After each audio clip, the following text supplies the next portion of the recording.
Okay, the question is that this person heard me on the Mi Doule podcast talking about zone two and how most people don't have enough time to kind of make good use of it. And so, if you do have the time, is a lot of zone two better? Um, I will link to that podcast. I think it can be with the right structure. I mean, the research shows pretty clearly that a polarized training model can be really effective for some people.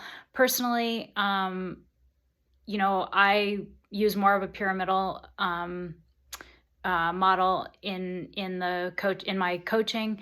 Um, the polarized model just isn't practical for most of the people that I coach. And so it's not the methodology that I employ. And so I would add, like, I don't have a ton of experience training riders with that model.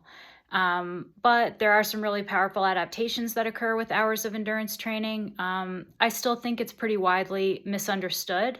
And so as a result, pretty widely misimplemented.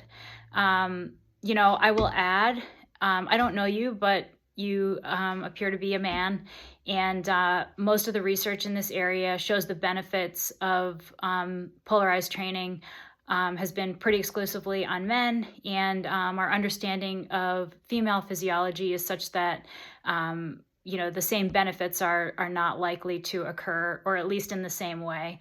So I do just want to make sure that that caveat is in here, because I'm answering this specifically to you, and I would have a different answer if this were a woman asking this question.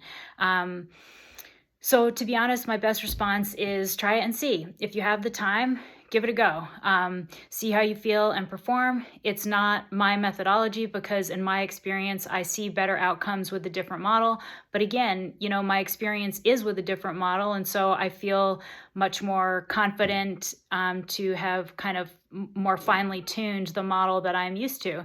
If you try a polarized approach and you kind of dial in the intensity and volume, you might really nail it. And it's certainly worth experimenting with if you do have the time.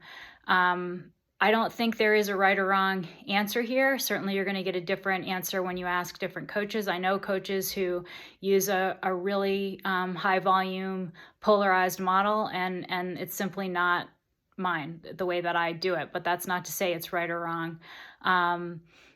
At the end of the day, the research is done on groups, but what we know about coaching and training is that, ultimately the bigger question is, how does this play out for individuals? And so, it's incumbent upon each and every one of us to try and see what works for us individually. So I don't see a downside to trying it.